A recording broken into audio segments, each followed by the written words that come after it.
Hola, ¿qué tal? Bienvenidos a un nuevo episodio de nuestro podcast El Mundo desde el Sur. Ya este siendo nuestro cuarto capítulo. Estoy aquí con Jaque, como siempre. ¿Cómo estás, Jaque? Hola, ¿qué tal, Senko? ¿Qué tal a todos los que nos escuchan? ¿Todo bien por acá? Ya en mi región, en mi comuna, levantaron las restricciones, así que pude volver al deporte eh, y eso me hace muy feliz. ¿Y tú, Senko, cómo estás? Yo estoy re bien, contento de estar grabando ya nuestro cuarto capítulo. Hemos estado avanzando bastante rápido, bastante bien. Yo creo que será un muy buen capítulo. Queremos hacer un llamado a los auspiciadores que quieran tener un espacio en este programa, porque por ahora no tenemos ninguno. Claro, estamos solitos con nuestros propios recursos. Ya. Bueno, comencemos. ¿Qué tenemos en la tabla, Jaque? Para el día de hoy tenemos 5 temas. Vamos a tratar de hablarlos un poquito más breve. Tenemos que continuar con el tema que dejamos del último capítulo, que hablamos de la inmigración en Estados Unidos y Europa. Y hoy día queremos hablar de la inmigración en Latinoamérica y Chile, el caso de Venezuela, porque la gente tuvo que salir, la explosiva inmigración de haitianos. Eso como primer tema. Vamos a hablar de la reunión de los ministros de finanzas del G20, que es el G20, y el impuesto global. Vamos a hablar de las manifestaciones en Francia y el hecho de que el Reino Unido levanta todas las restricciones. El cuarto tema es el asesinato del presidente haitiano, ocurrido el miércoles 7 de julio. Y el quinto tema, la última gran noticia relevante a nivel internacional, que es la situación de Cuba. Por lo tanto, podríamos comenzar con el tema de la inmigración en Latinoamérica y en Chile. Claro, Senko. partamos donde lo dejamos. Bueno, el tema de la inmigración en Latinoamérica da para harto porque hay hartos tipos de olas migratorias, por así decirlo. Ya conocimos el capítulo anterior, las olas provenientes de Centroamérica, que si bien tienen destinación a Estados Unidos, pasan por México. También tenemos el caso de la diáspora a estas alturas que está existiendo en Venezuela, donde ya, si no me equivoco, y corrígeme si estoy equivocado, 5 millones de venezolanos aproximadamente han Así dejado es, Venezuela desde que empezó el desde que régimen. empezó el desastre del gobierno de Maduro y desarrollado por Chávez, 5 millones de venezolanos han abandonado el país. Claro. Y tenemos también el caso de Colombia, como que la gente escapa o escapó por mucho tiempo del tema de las FARC, además de que ahora está teniendo una situación también bien complicada el país. Y el tema de Haití. Esas son las principales olas migratorias, si bien hay otras más pequeñas o que pueden tener otros tipos de relevancia en distintos tiempos. Em, ¿Por qué país te tinca empezar? Mire, yo creo que el caso más relevante, el más emblemático, por ser el éxodo más grande, se dice, del siglo actual, es el caso venezolano.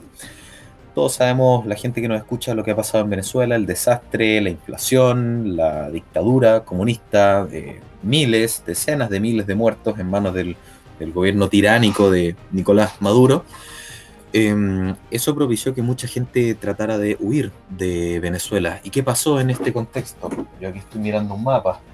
Venezuela limita hacia el sur, por ejemplo, con Brasil. Sin embargo, Brasil, bajo el gobierno de Bolsonaro, le cerró la frontera a los venezolanos. No quisieron recibir venezolanos. Caso contrario es lo que pasó en Colombia. Colombia recibió mucho inmigrante venezolano y de hecho, a principio de año, en febrero, el gobierno colombiano de Duque anunció una regularización masiva de inmigrantes venezolanos que iba a beneficiar a más de 2 millones de personas. O sea, para evitar sacar a esta gente, que tal vez en muchos casos hubiera sido lo necesario, no me refiero a la gente que está pidiendo refugio, sino a gente que, aprovechándose de su situación de refugiado, de gente que viene saliendo de una dictadura, aprovechó para romper la ley en Colombia y también se van a ver beneficiados por este perdonazo. Se vieron beneficiados porque este perdonazo ya ocurrió, fue a Claro. principio de año.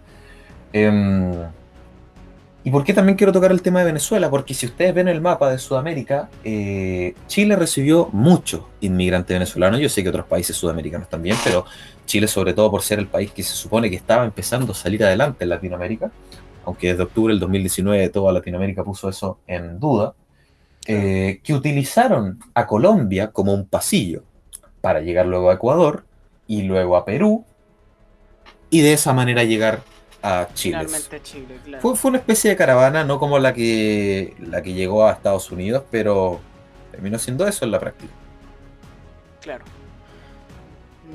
Bueno, para enlazar un poco con lo que vimos en el capítulo anterior, es importante destacar en el tema venezolano-colombiano, yo creo que la similitud que hay entre estas dos naciones, yo diría que de todas las naciones latinoamericanas o sudamericanas son las dos naciones que culturalmente son más similares de la región.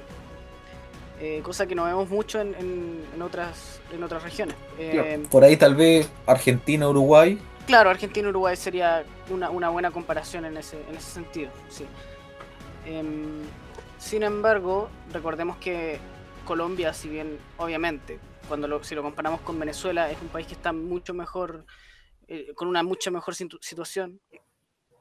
Creo importante que recordemos que estamos hablando de países todos en vías de desarrollo y algunos más atrás que otros. Y si bien obviamente está bien intencionada esta política, creo yo, del presidente colombiano, eh, claro que tiene efectos. 2 millones más de personas en tu país, personas que muchas veces llegan con lo opuesto, llegan en situación muy precaria, también es un peso que levantar para la economía de esta nación. Claro, claro. Y de hecho, a mí me preocupa otro elemento, que es que la inmigración es también un elemento desestabilizador de los países. Eh, el caso chileno, por ejemplo, cuando ocurrió el estallido delictual en octubre del 2019, donde el país parecía que se estaba viniendo abajo, semanas antes, Diosdado Cabello, jerarca de la dictadura venezolana, había anunciado que a Latinoamérica se le venía la brisa bolivariana. Em, y Claro, surgió también el rumor, y ustedes saben que estos rumores nunca se van a confirmar porque a nivel de servicios de inteligencia y de diplomacia esto no se hace así, de que durante estas olas migratorias que Chile recibió, y si usted no es chileno, podría estar pasando lo mismo quizás en su país, esto siempre se utiliza como un caballo de Troya. Es como lo que ocurrió con los médicos cubanos. Hay médicos cubanos que son buenos médicos, que estudiaron medicina en Cuba y que utilizaron luego las misiones cubanas de médicos para huir de Cuba, pero hay otros médicos cubanos que son agentes de inteligencia del G2 cubano y que van a desestabilizar países. Lo mismo ocurre con la inmigración venezolana. Ciertas personas de todos los inmigrantes que llegaron a distintos países sudamericanos, se decía que eran integrantes del SEBIN, el Servicio Bolivariano de Inteligencia Venezolano. Y durante el estallido delictual en Chile hubo bastantes venezolanos que fueron detenidos y luego deportados. Y claro, surgió ese rumor de que habrían sido integrantes del SEBIN. Y como se les vio en algunos videos en las calles, prácticamente liderando protestas, no actuando como un tipo que se une sin más a la protesta, sino como un líder, un coordinador, entonces uno queda pensando y dice, bueno, tal vez esto puede ser cierto. Tal vez sí se puede estar utilizando la inmigración como un caballo de Troya, en el cual vienen agentes de inteligencia de servicios extranjeros, en este caso de Venezuela o de Cuba, para desestabilizar un país en favor de estas otras naciones extranjeras. y recordemos también que la desestabilización de Chile no fue la única en la región en ese momento, sino que ocurrió también en Ecuador, ocurrió en Perú, y en Perú tuvo fue una desestabilización bastante más larga, creo yo. Y en Colombia 2 veces. Y en Colombia 2 veces, y en Bolivia también ocurrió, aunque claro, hace un poco hacia el otro lado, por así decirlo. Exacto. Pero sí, fueron momentos bien, bien efervescentes en Latinoamérica. Y claro, a mí no me cabe duda de que quizás no necesariamente el origen en sí de esta situación, pero por supuesto cualquier servicio de inteligencia con presencia internacional se va a aprovechar de un momento así para actuar. Claro, y no se puede obviar también el hecho de que estas manifestaciones en Perú, en Ecuador, en Colombia, en Chile, tuvieron muchos elementos en común. En Chile existía, ponte tú, la figura del perro matapaco. que era un perro que iba siempre a las manifestaciones y que se supone que este perro le tenía mucha mala a los integrantes de la fuerza policial y Claro. siempre les ladraba. Y en estas manifestaciones se erigió la figura de ese perro como un nuevo símbolo, prácticamente como una nueva deidad, se le hacían estatuas. Sí, pues, y Y era es un perro histórico en ese sentido. Bueno, claro, ya no y estaba también, vivo. también se trató de hacer esos símbolos en Colombia, por ejemplo. La típica figura de la bandera dada vuelta, o de la Claro. bandera de cada uno de estos países, pero en colores opacos, negro, en gris, Ujú. también se hizo. Hay muchos elementos en común entre estas manifestaciones, simbólicos, de modus operandi, de cómo se trató de realizar propaganda a nivel internacional mostrando imágenes que no eran. En el caso de Chile ocurrió un caso que está el video, donde había un supuesto integrante del GOPE masacrando a escopetazo a toda la gente, y después se descubrió que ese tipo no era del GOPE, que estaba disfrazado, que no tenía el mismo uniforme del GOPE, que era una imitación.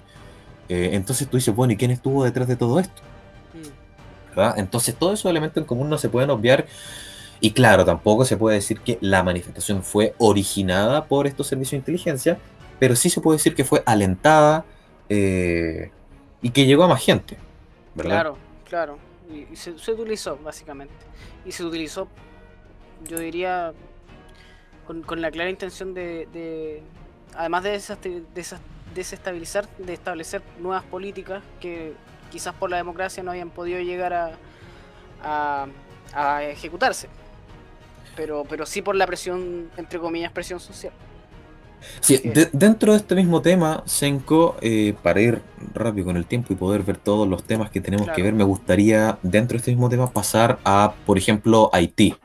ya. ¿Y por qué Haití? Porque me estuve informando estos días y, por ejemplo, no sé si tú te acuerdas que entre el año 2014 y 2016 llegó muchísimo haitiano a Chile y llegaban por el aeropuerto de Santiago, de la capital, Claro. y llegaban todos con un sobre amarillo. Y al tiempo después, gente empezó a preguntar qué había pasado. Y misteriosamente la policía de investigaciones no se dio cuenta, y voy a tocar este tema más adelante, y salió en televisión un tipo haitiano diciendo que durante el gobierno de Bachelet ella había ido a Haití a decirle al gobierno haitiano que como a flexibilizar los mecanismos de inmigración para que cualquier chileno que quisiera ir a Haití fuera y cualquier haitiano que quisiera venir a Chile también viniera. Qué Pero conveniente, ¿ah? claro, que ningún chileno se fue a meter a Haití porque el chileno no está interesado en viajar a Haití, pero muchos haitianos están interesados en venir a Chile. Por lo tanto, no hubo una avalancha de inmigrantes chilenos a Haití, fue al revés. Fue una avalancha de inmigrantes haitianos a Claro. Chile. Y es mucho más difícil integrarlos a ellos. ¿Por qué? Por ejemplo, antes de esta avalancha de inmigrantes haitianos y venezolanos, el principal grupo extranjero en Chile eran peruanos. Pero Bolivianos también. claro, en Pero el norte, y hay mucha relación siempre entre estos tres países, Chile, Bolivia y Perú. Tenemos elementos históricos común, mucha historia en común, de hecho, por supuesto. tenemos el lenguaje común. eh, a ver, étnicamente el nortino también tiene mucho en común con Por el chileno supuesto. nortino con la gente de Perú. eh, por lo tanto, no había problema. No, no fue una inmigración que le causara un daño a Chile. Y fue en números relativamente bajos, muy bajos Claro, comparado con lo que estamos y en viendo ahora sectores también. específicos, o sea, si no en el norte fue en la capital de Chile, no más allá. Ujú. Pero al haitiano habían ONG tratando de dispersarlos por todo el país. Entonces uno se pregunta por qué. ¿Cuál es el interés que ellos tienen de que hayan haitianos hasta en el último rincón de Chile? Tú ahora vas a cualquier lugar de Chile y vas a ver un haitiano en alguna esquina. Y tú puedes decir, bueno, no hay nada malo con eso. Claro, pero es que en el 2013, 2012, es que no había ninguno. En Chile Claro, habitaban solamente chilenos y un 1 o 2% de extranjeros, no un 10. Y eso genera muchos problemas de integración, porque no hablan ni siquiera el idioma los haitianos. Hablan claro. otro idioma, siguen otra Les, religión. les ofrecieron el oro y el moro acá en Chile, vinieron siguiendo eso, y llegaron tan rápido, además de que la situación en Haití era muy, muy compleja, pero llegaron tan rápido que muchos llegaron sin siquiera saber hablar español y llegaban como en grupos, por así decirlo, donde dentro de todo el grupo uno hablaba español o manejaba algo de español y el resto eran más o menos dependientes de ese traductor, por así decirlo. Claro, claro, y por ejemplo, ¿y por qué te hice el comentario de que estos haitianos llegaban con un sobre amarillo? Porque en ese sobre tenían todos los elementos necesarios para ingresar al país. A veces en ese sobre traían el dinero necesario, que en ese entonces la ley el decreto ley 10.094 de 1975 les exigía para entrar dinero que luego ellos tenían que devolver, ¿verdad?, a estas ONG y con intereses, ONGs que ahora están desaparecidas y que misteriosamente nadie lo está investigando. ¿Y por qué Mm, tocó el tema de los sobres amarillos? Porque gente de la gran caravana que se dirigió a Estados Unidos y que quería ingresar por Texas, también entró con estos misteriosos sobres amarillos. Otra coincidencia. Y otra cosa más, hubo una aerolínea muy nueva y que apenas terminó este proceso de inmigración se cerró, que es la aerolínea LAW, L-A-W. Esa fue la ya. aerolínea que traía a todos los haitianos y que hacía vuelos día y noche sin parar. Haití, Chile y prácticamente nada más. Esa aerolínea se fumó y nadie la está investigando. Y otra cosa más, durante el segundo gobierno de Michelle Bachelet, 2014-2000, no, perdón, ¿cuándo fue Bachelet? ¿2014-2018? Me parece que sí, claro. No me acuerdo, pero ahí voy a revisar al tiro, así que. Claro. Heraldo Muñoz, el canciller en Chile se le llama al ministro de Relaciones Exteriores, dijo que ellos estaban conscientes de que habían mafias de tráfico de personas que estaban trayendo gente a Chile. Y esa declaración las dijo, y la derecha, siempre dormida, no reaccionó. Y yo dije, bueno, si ellos estaban conscientes de que habían mafias, ¿por qué no detenían a estas mafias? Claro. Lo único que hicieron fue trabajar con estas mafias. Y de hecho, recibieron a los inmigrantes que ellos sabían que estaban siendo traídos por mafias. Luego Michelle Bachelet deja el poder y se va a su cargo de alta comisionada de derechos humanos de la ONU, asume a Sebastián Piñera y Sebastián Piñera legaliza, le hace un gran perdonazo a todos estos inmigrantes que fueron traídos por mafias. Y nadie lo investigó. Eso me llama bastante la atención. Claro, y de hecho, para sumar esto que estás contando, lo de las ONG, se hicieron un negocio, y un negocio tremendo, y estas aerolíneas también.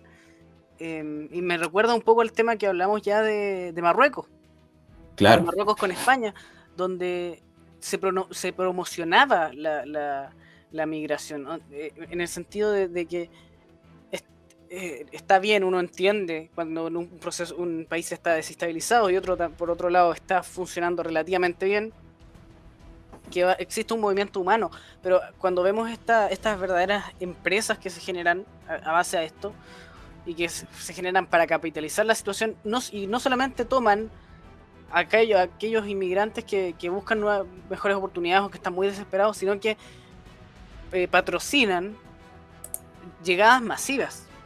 claro. Porque movimientos masivos de personas significa cantidades masivas de dinero en su bolsillo.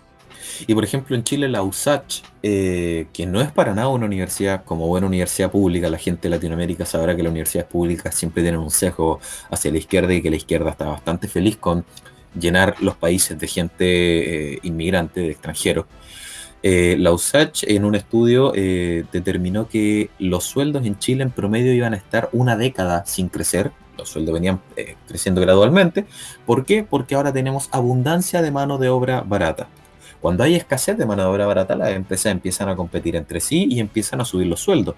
Pero cuando hay mano de obra de sobra, las empresas ya no compiten porque saben que pueden echar a un extranjero y van a tener 10 Otro extranjeros más que que van a lo estar reemplace. dispuestos. Claro, y si el chileno trabajaba por 400.000 pesos, el extranjero va a trabajar por la mitad. Y eso también es negativo para el propio extranjero, que lo están utilizando. Claro, exactamente. Y Y un tema también que... negativo para el país de origen, en el Claro, sentido claro. de que pierde a un joven, porque muchos de estos inmigrantes son todos muy jóvenes. Pierde a un joven que podría servirle mucho a la nación para prosperar. Es una generación nueva.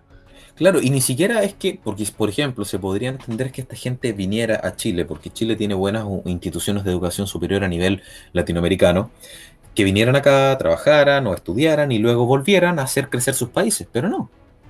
Vienen y traen a sus familias y vienen más familias y más familias y más familias y Chile no puede hacerse cargo de todos esos países. Y si usted no vive en Chile y vive en Perú, a Perú le va a pasar exactamente lo mismo o al país que sea, porque usted no puede hacerse cargo de todos los problemas de todas las personas de todos los países extranjeros. Eso no tiene sentido. Y para que usted vea que esto es una agenda, porque eso es lo que yo estoy tratando de decir, que esto es una agenda sencillamente. Chile tiene una policía bastante bien entrenada. De hecho, hay otros países latinoamericanos que se vienen a entrenar con esa policía, que no me refiero a Carabineros de Chile, sino que me refiero a la Policía de Investigaciones. Esa es la policía que está en el aeropuerto, encargado de controlar los flujos migratorios y a toda la gente que ingresa en el país. Y misteriosamente Chile, que no había recibido una ola de haitianos nunca, y todos sabemos el color de piel de un haitiano, no pasan piola, no Claro, pasan seamos, desapercibidos. claro, Eh, seamos francos. se les pasaron 300.000 haitianos en un par de años y no se dieron cuenta que todos venían con el mismo sobre amarillo bajo el brazo y no hay nadie investigando eso. O sea, a ver, hasta el agente de policía más novato se da cuenta de lo que está pasando y por lo tanto, si todos los que estuvieron en el aeropuerto no se dieron cuenta, perdón, sí se dieron cuenta, pero se hicieron como quien no se dieron cuenta, Claro, fue porque de más arriba recibieron la orden.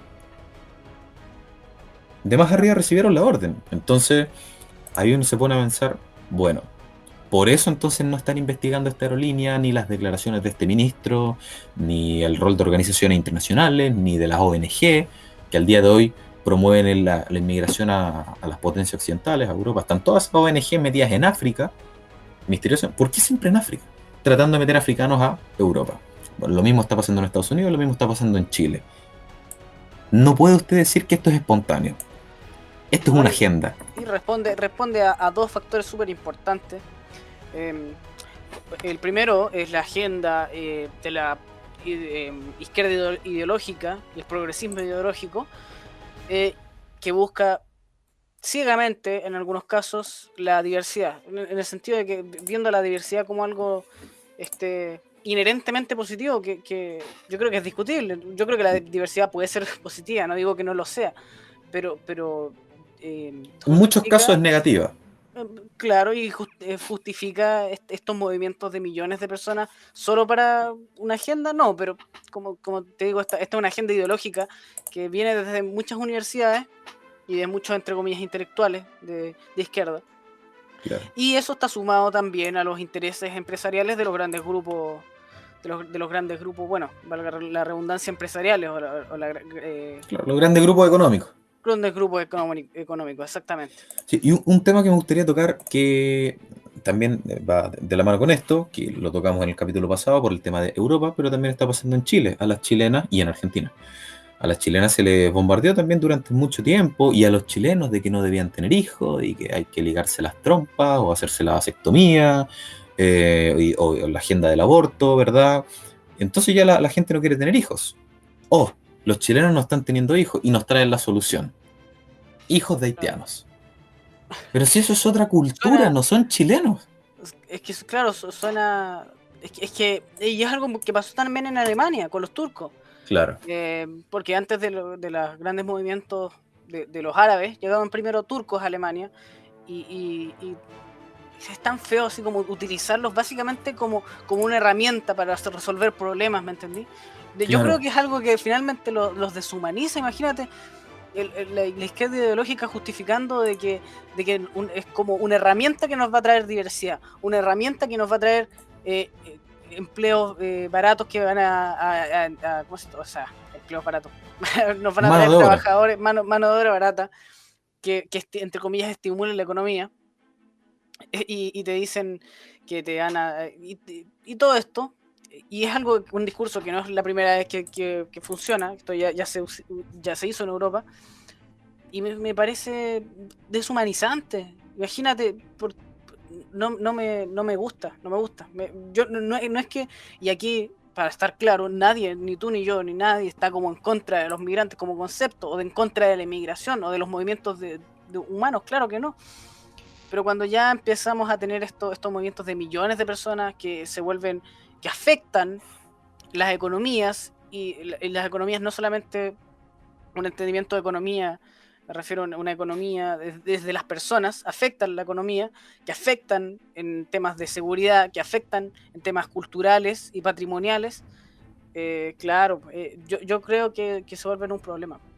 Claro, y no es que Chile sea un país perfecto, pero es que si ya teníamos errores, tenemos que avanzar en solucionar esos errores y no empeorarlos. Si ya teníamos hospitales y sector de sanitario público colapsado, bueno, no va a estar menos colapsado porque le metamos 500.000 de inmigrantes o 1 millón más de inmigrantes. De hecho, al contrario, empeoramos el problema. Exactamente.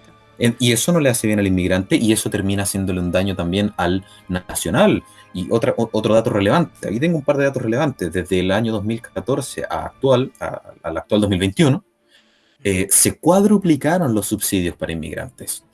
Subsidios habitacionales, perdón. O sea, se le facilitó al inmigrante asentarse en Chile. Pero ¿por qué estamos dando tantos beneficios habitacionales, tantas casas al inmigrante si todavía hay chilenos que no tienen casa? Y eso por la triste realidad, y esto también lo voy a relacionar con la encuesta que hace en 2020, de que la pobreza en el grupo de inmigrantes ha aumentado, y ha aumentado no poco, ha aumentado casi 7 puntos porcentuales desde el 2017, que no es hace tanto tiempo, son 4 años atrás. Y esta encuesta en relación al 2020, así que eran 3 años atrás, del 10,8 al 17% de pobreza en inmigrantes. Y eso, y lo peor de eso, porque es un dato bien, bien importante, es que no solamente es porque hayan llegado más inmigrantes más pobres, sino que llegaron muchos inmigrantes más pobres. Claro. Entre el 2017 y el 2020 pasaron de haber 764.000 a 1,5 millones de inmigrantes en 3 años. En 3 años casi que se duplicaron. Y en 2017 tampoco habían pocos inmigrantes en Chile. Habían más que muchos años atrás. Claro, y las declaraciones de, por ejemplo, el subsecretario del Interior Gali, que está diciendo que, porque crearon una nueva ley de migración, nosotros teníamos una ley de migración del año 1975, y el subsecretario Gali decía, es que es una ley muy antigua. Y la gente decía, bueno, como es antigua, ahora necesitamos una ley nueva, y la gente entendió que con esta ley nueva iba a cortar el flujo migratorio y ya íbamos a poder empezar a deportar a los que hubiese que deportar. Pero no, esta ley nueva es muy permisiva, no vino a solucionar nada. Y de hecho, estoy buscando ahora la ley antigua, se la voy a leer de inmediato. La inmigración, por ejemplo, está siendo promovida por una institución en Chile y que está en otros países latinoamericanos, que es el Servicio Jesuita Migrante. El Servicio Jesuita Migrante creó una aplicación que se llama MigraApp, con 2P, que es una aplicación que le pasan el dato, se pasan el dato entre inmigrantes y entre estas ONG, que da información y tips relevantes para que el inmigrante que llegue a la frontera no sea deportado, llegue legal o llegue ilegal. Se está promoviendo la inmigración. Ya nadie puede negar que es una agenda realmente. Y otro dato más, que viene para refutar la falacia de que ellos hacen que Chile sea un mejor país. Aquí les leo una noticia de Radio Agricultura. Migrantes aportaron 500 millones de dólares al fisco por impuestos en Chile. 500 millones de dólares. Pero luego empezamos a desglosar la noticia y son 500 millones de dólares en 4 años. O sea que aportaron 125 millones por año. ¿Y tú sabes cuánto, de acuerdo a la DIPRES, se gasta en migración actualmente? 360. O sea, al año. 360 millones de... O sea, mientras nos aportan 125 millones, nosotros gastamos 360 en ellos. No están siendo un aporte, están siendo una carga fiscal. Y nadie está hablando de eso. Ay, ay.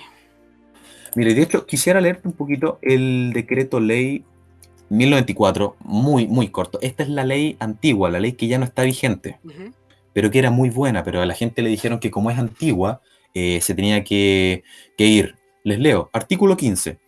Se prohíbe el ingreso al país de los siguientes extranjeros: los que propaguen o fomenten de palabra o por escrito cualquier otro o por cualquier otro medio doctrinas que tiendan a destruir o alterar por la violencia el orden social del país o su sistema de gobierno, los que estén sindicados o tengan reputación de ser agitadores o activistas de tales doctrinas, y bla bla bla bla bla, los que estén en contra de las leyes chilenas, todo eso, los que se dedican al comercio y tráfico de drogas, los actualmente condenados, salvo excepciones, los que sufren enfermedades respecto de las cuales la autoridad sanitaria chilena determine que es una causal de impedimento. Estoy buscando acá, el número 4, que me parece brillante y que ya no está. Pero esta era una ley brillante y no la querían hacer cumplir. Se prohíbe el ingreso a los que no tengan o no puedan ejercer profesión u oficio o carezcan de recursos que les permitan vivir en Chile sin constituir una carga social. Y de acuerdo a los datos que te di actualmente, son una carga social. Entonces, de acuerdo a esta ley que estuvo vigente, todos esos tipos debieron haber sido deportados. Pero no, cambiaron la ley, ahora una ley totalmente permisiva, y como tú y yo sabemos, porque somos estudiantes de Derecho, se aplica la ley más favorable. Sí. Por lo tanto, los tipos ya no van a ser deportados. Bueno, es que es complejo el tema de la deportación, no es un tema que se pueda pasar por alto. La solución siempre, creo yo, es evitar que entren gente que no debe entrar, a eso me refiero, ¿no? y obviamente estar al tanto de estos movimientos masivos de millones de personas que entran, o de cientos de miles de personas que entran a los países, porque sacarlos es un atado. Sacarlos es básicamente, y es políticamente muy mal visto, porque obviamente si los sacas vas a tener que mandarlos de vuelta a sus países, y sus países están en situaciones muy complejas. Están en Claro. situaciones muy complejas. Entonces se vuelve un tema moralmente muy complicado, por así decirlo. Pero, claro, es moralmente complicado, deja mal al país, pero entonces tú dices, bueno, ¿qué queremos? ¿Quedar bien o hacer cumplir No, es nuestra que ley? por eso te digo que Claro. es la entrada donde se tiene que hacer la principal política, no en buscar echarlos a los que no hayan entrado de manera legal. Obviamente es lo que la ley te dice, pero cuando estamos hablando de estos números de millones, se vuelve en la práctica muy complejo, muy, Mira, muy yo complejo. no les voy a mentir, yo soy bien pro soberanía de los países y yo en este momento estoy de acuerdo con que todas las personas que llegaron ilegal o que llegaron con visa de turista y no se fueron nunca, por más que ya estén legalizados, yo los sacaría también. Lamentablemente yo no estoy en el poder. Sería medio autoritario si lo fuera, no lo voy a ocultar. Pero bueno, oye, Senko, hemos Ajá, hablado bastante de inmigración y yo creo que ya tenemos que cerrar. No sé si tú quieres decir algo más o pasamos al siguiente tema. pasemos al siguiente tema. El siguiente tema, que lo vamos a tener que hablar rapidito para que nos alcance todo, es el G20 y el impuesto global. Como ustedes saben, nosotros en un capítulo anterior hablamos de la cumbre del G7 y de que los ministros de finanzas del G7, de estas 7 potencias occidentales, estaban planeando un impuesto global contra o aplicándosele a las multinacionales. Bueno, del G7, de las 7 potencias occidentales, pasamos al G20, a las 20 naciones más relevantes en la economía occidental, y del G20 saltamos a la OCDE, que ya de 139 países, 130 aceptaron este impuesto global. Senko, ¿qué piensas de esto? Bueno, es un tema complejo, como la mayoría de los temas que tocamos en este podcast. Em, yo creo que por una parte puede hasta cierto punto verse de una manera positiva, pero también tiene su lado negativo, que es obviamente, por así decirlo, la soberanía de los países y de que ellos decidan cuánto quieren exigir en cuanto a impuestos a la gente. Bueno, no a la gente, sino que a estas corporaciones en realidad. Em, es, es, es, es bien complejo, no sé cómo lo ves tú. Mira, de parte mía, yo tengo sentimientos encontrados. Yo soy más bien nacionalista. Yo creo, no soy muy amigo de las multinacionales o de las transnacionales, ni de las organizaciones internacionales. Por lo tanto, yo creo que no tengo problemas con que se le cobre un buen impuesto a esas empresas, pero también tengo sentimientos encontrados porque no me causa mucha confianza cuando estas organizaciones internacionales de gran nivel, ¿verdad? Como el G7 o el G20 o la OCDE, se ponen de acuerdo para hacer a nivel mundial una sola cosa. Eso es como un monopolio, ¿verdad? Y tanto que se habló durante décadas de esta teoría de la conspiración, del nuevo orden mundial, y aquí se termina por constituir prácticamente un ministerio de finanzas mundial, porque están todos los países prácticamente a favor de este impuesto global, y los 9 países que están en contra, que son países menores, los van a terminar convenciendo y van a haber presiones internacionales y eso no me gusta porque yo siento que cada Claro, país debería definir cuántos exactamente. impuestos quiere cobrar. Y mira, me gustaría decir una última cosa, que es una frase de la secretaria del Tesoro de Estados Unidos, Janet Yellen, que dijo que una vez que se ponga en marcha este impuesto global, va a concluir, se va a terminar la contraproducente competencia internacional de impuestos, que ha sido una carrera en la que muchos países durante años han rebajado sus tasas para atraer a las multinacionales. O sea, van a crear un monopolio. ¿Por qué los países no pueden competir por Que quién cobra más o esa es la menos parte impuestos? mala. Esa es la parte mala, creo yo, porque por una parte, claro, está bien, onda, entiendo el origen de querer establecer una tasa de impuestos mundial, entiendo la lógica, porque muchas de estas las transnacionales, claro, que escapan de los tributos que son más severos, por así decirlo, pero me queda la duda, claro, ¿qué pasa si un país no quiere ser parte de esto? O quiere tener tasas más bajas o tasas más altas para las transnacionales. Que considera que quizás en su país por X razón, las transnacionales tienen que pagar impuestos más altos de los que tiene contemplado esta propuesta.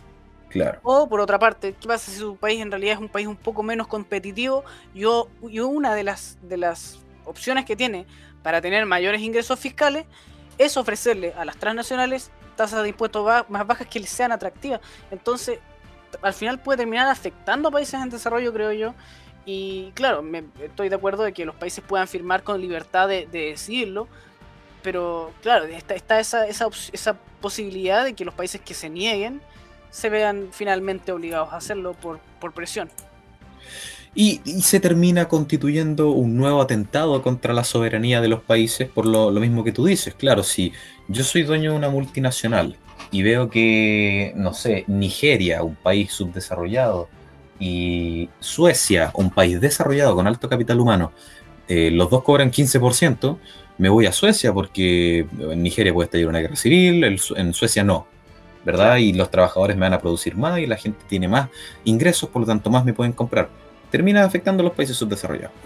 Claro.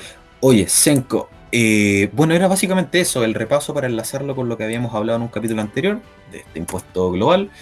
Me gustaría que ahora avanzáramos a las manifestaciones que ocurrieron en Francia por una eventual vacunación obligatoria que existiría para los trabajadores de la salud, el hecho de que en Reino Unido se levantaron las restricciones y un poquito de la situación COVID a nivel mundial. ¿Tienes algo de eso, Senko? Bueno, por parte de Francia me parece interesante el tema, en el sentido de que me parece curioso que sea necesario que la vacunación de los funcionarios de la salud sea obligatoria, cuando acá en Chile se partió por los funcionarios de la salud y no tuvo mayor problemas el proceso. Entonces, el tema de la vacunación sería solamente obligatoria para los funcionarios de la salud. Hay otros sectores públicos Ya, de la economía donde sería obligatoria y van a haber obviamente para el ciudadano común de pie que no está obligado. De todas formas se le va a restringir su libertad porque se le va a impedir entrar a restaurante y comercio y lugares ya, así. una situación similar a la chilena en ese sentido, para el Claro. ciudadano común. Me parece complejo, ¿ah? Me parece bien complejo que se tenga que optar por esta medida. ¿Es una idea de legislar o Ya se está aplicando. ya se está aplicando? Así es. Complejo. Y de hecho, Parece es que, legítimo, me parece legítimo que la gente perdón, salga a protestar por esa situación. si no me equivoco, está en trámite, Ya está en ahora que trámite. lo veo. Y como está en trámite, Es posible. claro, y la gente salió a las calles de inmediato porque, o sea, es que sería el Estado disponiendo del cuerpo de una persona, ¿verdad? Claro, Para vacunarlo y si no, pierdes la pega.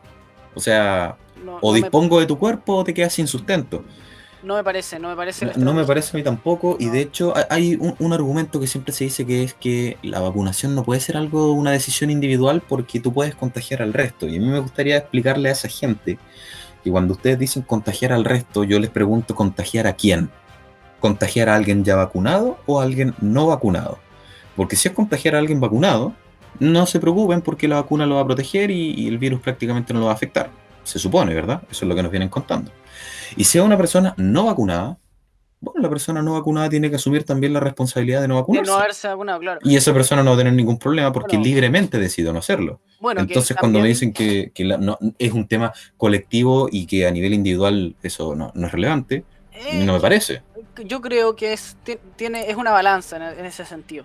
Depende de las cantidades. Si tenés una población que es muy contraria a vacunarse, que no es el caso en ningún país del mundo que yo sepa, claro, ahí puedes generar un problema de salud pública, de sanidad pública. Pero en general no es, como te digo, no es el caso. Y por lo demás, perdí un poco la idea. Pero sí, no me gusta el hecho de que sea obligatorio. Yo creo que está mal enfocado el tema en Francia. Creo que debería darse una situación más similar a la de Chile, o quizás la de Israel, aunque no soy tampoco del todo cercano con la de Israel, pero sí, de tener un buen plan de vacunación, de tener quizás cierta libertades para aquellos que ya estén inmunizados. No me parece, dentro del contexto de la pandemia, por supuesto, no me parece del todo negativo. Y claro, tener, como ya dije, vacunas a la disposición de la gente y hacerse un trabajo quizás mediático para incentivar el proceso, pero no me parece que la quieren hacer obligatoria incluso en segmentos de la población. Y hablando de lo mediático, de hecho, que esto es como para ir cerrando ya este tema de la situación COVID en estos países, Reino Unido contrasta, como dijimos, con Francia, porque Reino Unido levantó todas las restricciones. No sé en qué queda entonces el supuesto pase de movilidad que iba a tener la gente vacunada si levantan todas las restricciones. Entonces se acaba el incentivo a vacunarse también, lo cual para mí es positivo. Pero en relación a lo mediático, me gustaría hacer el comentario de que las manifestaciones estos días en Francia han sido bastante masivas. En Londres también, antes de que levantaran todas estas restricciones, y en Berlín, en Alemania, se hicieron manifestaciones muy masivas, y en otros países de Europa, y en la televisión chilena no nos mostró ninguna. Nos muestran cuando la vacunación va a ser obligatoria, pero no nos muestran a la gente que se opone a todo esto. Bastante curioso, porque ningún medio de comunicación lo muestra. Y esto lo digo para que la gente que nos escuche sepa. Están ocurriendo manifestaciones bastante masivas. Y han ocurrido durante todo este más de un año que llevamos en pandemia. Alemania De creo hecho, que... claro, em, en contra de la restricción a las libertades, de la vacunación obligatoria, de la cuarentena, y esto no se muestra en televisión, y de esa manera la gente en Chile piensa que está todo bien y que todos piensan igual. Senko, me gustaría pasar ahora a nuestro penúltimo tema, que es el asesinato del presidente de Haití, que ocurrió el 7 de julio. Claro. Bueno, en este tema, yo creo que uno de los ex militares colombianos los que los que los que los que ejecutaron este homicidio, magnicidio en realidad, con apoyo de ciudadanos haitianos estadounidenses, pero solamente dos. La gran mayoría de los involucrados son colombianos. Eh, Tengo entendido que planificaron el asesinato en República Dominicana, y hay una compañía detrás de este asesinato que es una compañía venezolana o de origen venezolano. Entonces es un poco enredado el tema en ese sentido. Se nota que aquí hay una cooperación, no diría internacional en cuanto a gobiernos, pero sí un plan bien complejo, bien pensado. Y que de a poco se están desenmascarando, ya que los servicios de inteligencia colombianos y estadounidenses están ayudando, están asistiendo a la policía haitiana en este caso, y yo creo que lo han hecho relativamente bien. Ha salido mucho a la luz al respecto. No sé qué opinas tú. Bueno, yo quise que tocáramos este tema del presidente de Haití, porque si bien Haití en el contexto internacional no es tan relevante, el asesinato de un presidente no es algo que ocurra todos los días. Eh, Hasta ahora se sabe de que hay 20 detenidos, 18 colombianos y 2 haitiano-americanos. La primera dama quedó gravemente herida, pero ya se está recuperando. Llama bastante la atención. ¿Por qué lo querían eliminar? Porque esto no fue así como, a ver, fue un ataque orquestado, con meses de anticipación, se contrataron estos mercenarios, ¿verdad? Que ya están todos identificados. La policía haitiana reaccionó rápidamente. eh, y bueno, la verdad, la mayor parte, prácticamente toda la población haitiana es negra, por lo tanto, saber dónde hay un colombiano no es tan difícil.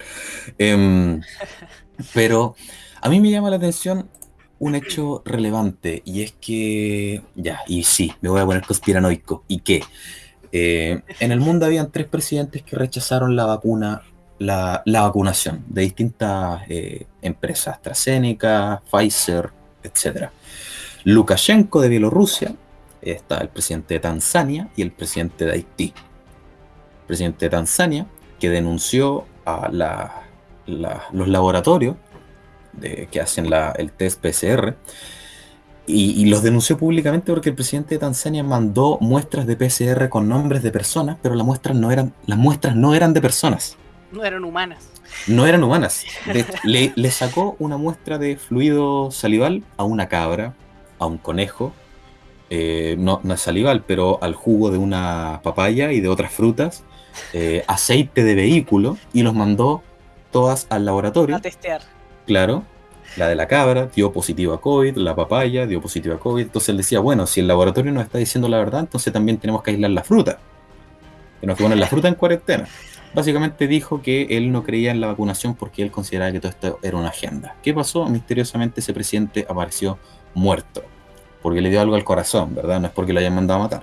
Dio la casualidad de que justo el presidente que estaba en contra de todo esto amaneció muerto. Pero había otro presidente que habló en contra de las vacunas y este era el presidente de Haití. ¿Qué le pasó al presidente de Haití? El presidente de Haití está muerto. Y hay un tercer presidente en el mundo que está en contra de las vacunas y ese presidente es Lukashenko en Bielorrusia. Y Lukashenko hace un mes tuvo que sus servicios de inteligencia frenar un intento de golpe de Estado porque también se estaba organizando todo para matarlo. Aunque con Lukashenko es más difícil porque él tiene el apoyo de Rusia y de sus servicios de inteligencia, pero también hubo un intento. Qué casualidad, ¿no? Mira, Prácticamente casi 3 de 3, casi 3 de 3. mira, no sé. Ah, y ojo, ojo, que murió el presidente de Haití y ayer, el 14, murió el 7 de julio y el 14 de julio Estados Unidos envía agentes del FBI y vacunas gratis a Haití.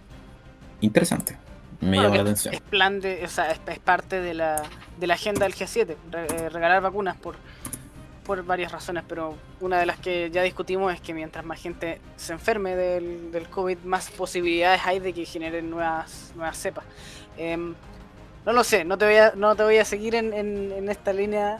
No, está bien, está bien. Porque, Ese es muy personal, ¿eh? Es claro, mi sí. teoría, ¿no? Mira, habiendo tres presidentes,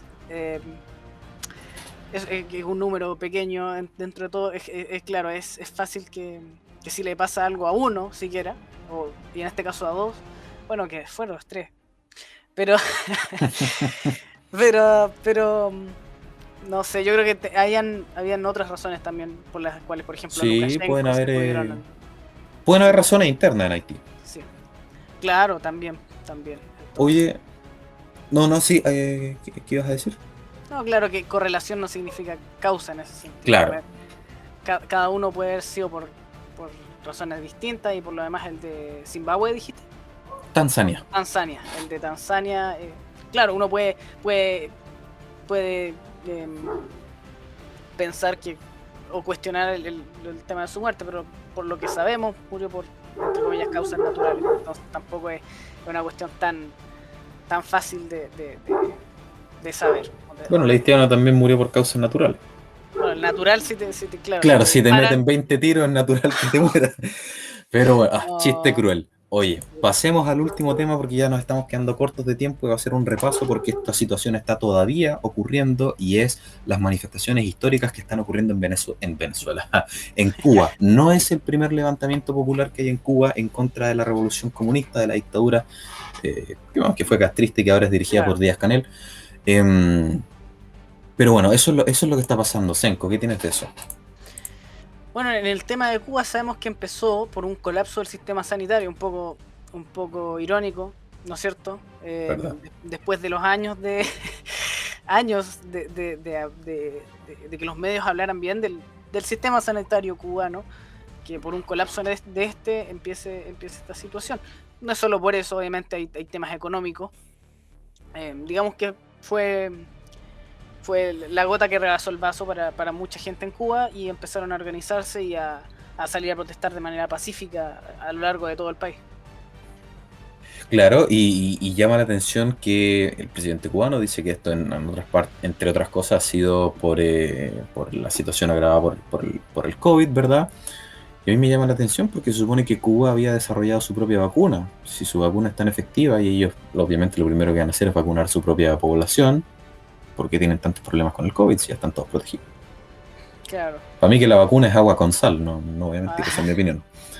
Bueno, es que siendo Cuba un país aislado, uno se imaginaría que de hecho al principio se supone, porque igual es difícil confiar en los datos que te entrega el gobierno cubano, al igual que es difícil confiar en los datos que te entrega el gobierno de Maduro. Ambos países, al principio de la pandemia por lo menos, se jactaban de tener muy bajos contagios y casi inexistentes muertes. Claro. Entonces, pero sí, se supone que, en Cuba, o por lo menos hasta donde yo sabía, el tema de la pandemia estaba bien controlado. Y lo que los afecta, creo yo, de manera superior es el tema del golpe al turismo.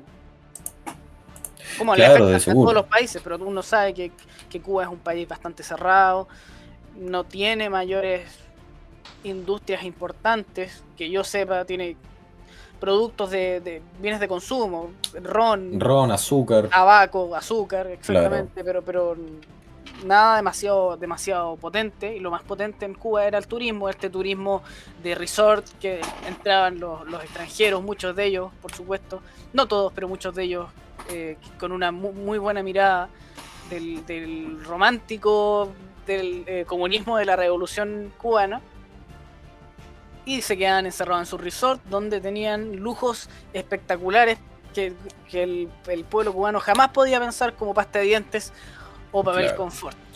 claro. Eh, De hecho, de hecho.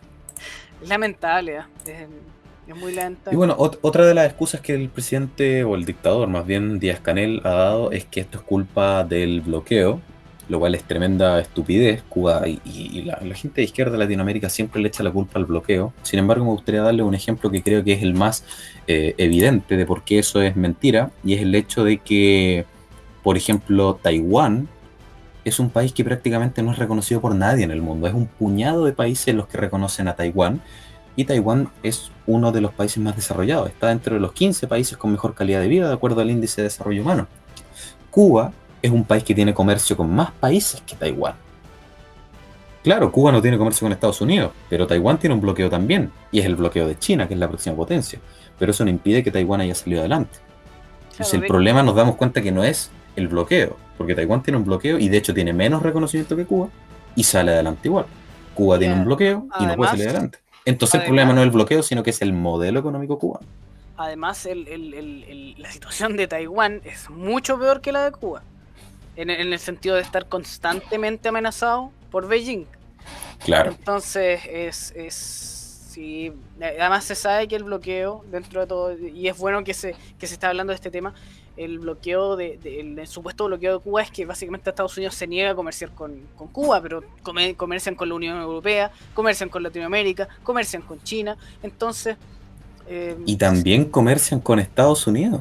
no, sí, claro, no es que no comercien con Estados Unidos, es que Claro. comercian de menor medida.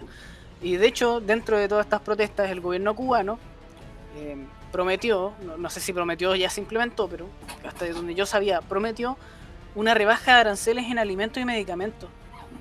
Y me parece súper curioso, ¿no es No, cierto? no había bloqueo. No había bloqueo, claro. Entonces uno piensa, chuta, un gobierno bajo un bloqueo, lo último que hace es poner aranceles en bienes básicos. Claro. ¿Por qué? Porque estos aranceles, yo creo, y es lamentable esto, porque esto igual se ha visto en Corea del Norte, pero en un grado mucho menor, o sea, mucho mayor. eh, pero ¿por qué ponerle aranceles a medicamentos y a alimentos? Bueno, porque el gobierno cubano se jacta de un sistema de salud perfecto, que colapsó, y por supuesto esto hace que la gente sea dependiente en cuanto a salud del gobierno.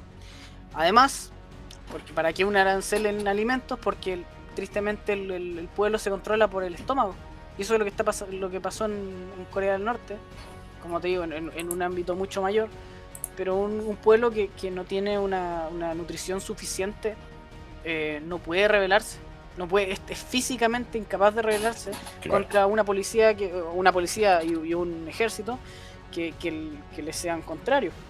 El No, y pueblo cubano no la está gente en Cuba armado, no tiene armas, claro. claro, tiene cero armas, y además que está, no voy a decir que están malnutridos, eh, pero sí están teniendo problemas en ese ámbito. Los niños en Cuba se van a acostar, especialmente en el mundo rural, con un pan y un cubo de azúcar, Claro. por un tema de nutrición, lo más básico que hay, ¿me entiendes? Entonces, sí, es lamentable. Me parece súper positivo que por lo menos por fin hayan podido, entre comillas, rebelarse. Yo no diría que están rebelándose, pero que hayan podido salir a protestar y romper un poco este bozal que le ha puesto el régimen castrista al pueblo cubano, Recordemos que Cuba, a pesar de las mentiras que pueda decir la izquierda, Cuba no es una democracia, Cuba es un sistema unipartidista.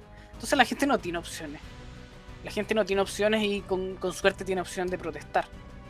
Que ahora están pudiendo porque realmente fue la gota que rebasó el vaso y salieron en masa, pero si no, no tienen opciones. Claro. Y ya siendo el 15 de julio, debo dar la lamentable noticia de que ya se registran casos de violación a los derechos humanos en Cuba, desapariciones de gente que estaba manifestándose. Las familias se agolpan afuera de las comisarías, ¿verdad? De los cuarteles de policía, buscando a sus familiares y no aparecen por ningún lado. Si alguna institución de inteligencia, una agencia de inteligencia sabe cómo desgastar manifestaciones, ese es el G2 cubano, y ya parece que está apagándose esta nueva ola de manifestaciones frente a una reacción tibia de las democracias occidentales que podrían haber hecho mucho más. A mí me sorprende que Chile aún tenga una embajada cubana acá. Deberíamos cortar relaciones con ese país y empezar a meterle presión al gobierno, así como ellos también nos mandaron a nosotros sus agentes del G2, instigadores de la revuelta delictual de octubre del 2019. Nosotros también deberíamos colaborar con sacar a ese gobierno, pienso yo. Mucha gente en Florida, por ser Florida el estado de Estados Unidos con más latinos y más cubanos, de hecho Miami es prácticamente todo cubano, le pedían al presidente Biden o al senador Marco Rubio que pusiera barcos a disposición porque ellos estaban dispuestos a ir a Cuba a defender a su gente, y les dieron la espalda. Eso hizo la potencia occidental en este momento, un par de declaraciones de Biden bastante tibias y nada más. Oye, Senko, nos pasamos en la hora, ya tenemos que cerrar, no sé si quieres decir algo más. Yo creo que, bueno, nada más. Mucho apoyo a la gente de Cuba. No creo que nos lleguen a escuchar, pero si nos llegan a escuchar, estamos con ustedes y esperamos que por lo menos logren conquistar la democracia después de estas manifestaciones, pero lo veo difícil. Pero mucha fuerza, porque solo con fuerza y con perseverancia van a lograr conquistar su libertad. Y esperemos que las potencias occidentales se pongan del lado de la gente de Cuba activamente y no solo con declaraciones, porque con declaraciones no alcanza. Y de esta manera cerramos un nuevo capítulo del podcast El Mundo desde el Sur. Como jaque les doy la recomendación de que hagan sentadillas con peso y lean a Jordan Peterson. Nos vemos en un próximo capítulo. Adiós.